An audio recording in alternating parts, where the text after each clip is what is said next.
လောကရတ္တဝိဘုံစိတ်ရှိတော်ဟောကြားမြတ်သမတပင်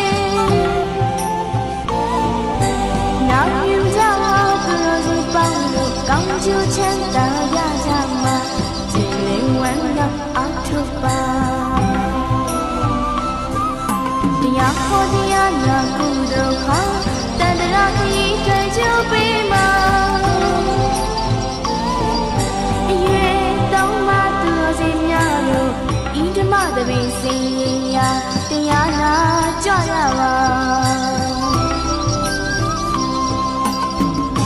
လူဝဆရာတခဏ